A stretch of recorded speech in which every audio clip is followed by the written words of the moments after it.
rocket with a lift of mass 3.5 into 10 की power 4 kg is blasted upward with an initial acceleration of 10 meter per second square. The initial thrust of the blast is.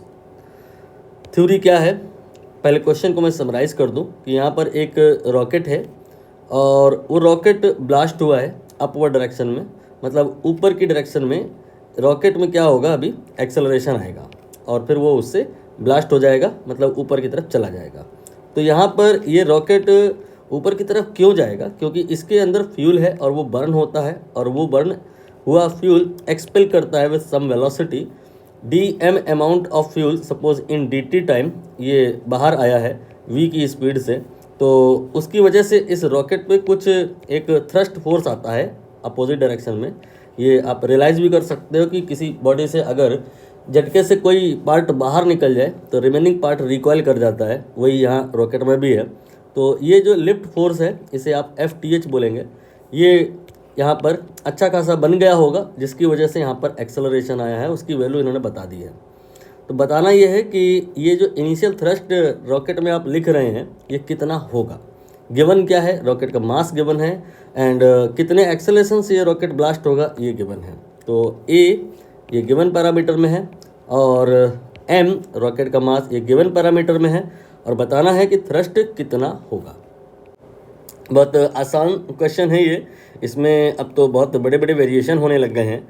यहाँ पर आप simple free body diagram बना लें कि rocket अगर इसका मास m है तो निश्चित है कि इसमें ड्यू टू ग्रेविटी नीचे की डायरेक्शन में एक फोर्स आएगा जिसको आप mg बोलेंगे, राइट। तो ये mg मैंने नीचे लगाया और यहाँ पर अगर सफिशिएंट अमाउंट का फ्यूल बर्न नहीं हुआ तो फिर थ्रस्ट इतना ज़्यादा नहीं बनेगा कि वो mg को ओवरकम कर पाए, तो रॉकेट ना ब्लास्ट ही नहीं होगा, लिफ्ट ही नहीं होगा।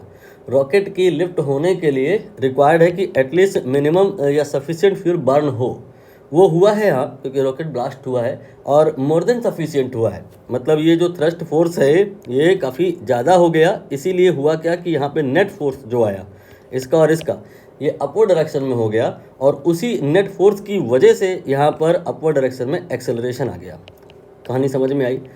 तो यहाँ पर अब हम कहेंगे क्या कि नेट फोर्स ये होगा ma के बराबर और m यहाँ पर गिवन है 3.5 इंटू 10 की power 4 and a here is 10।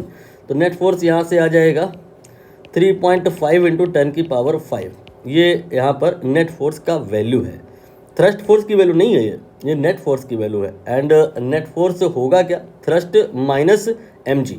तो यहाँ पर इसको आप FTH माइनस mg के बराबर कर देंगे तो यहाँ से थ्रस्ट निकल आएगा, कितना आएगा ये 3.5 इंटू 10 की power 5 and then plus mg। m और g ये ऑलरेडी नोन है तो यहाँ पर आप लिखोगे क्या, m सपोज करिए ये 3.5 इंटू 10 की पावर 4 देन g की वैल्यू 10, तो ये आपका 3.5 इंटू 10 की पावर 5 इंटू 2 फाइनली 7.0 इंटू 10 की पावर 5 न्यूटन आ गया।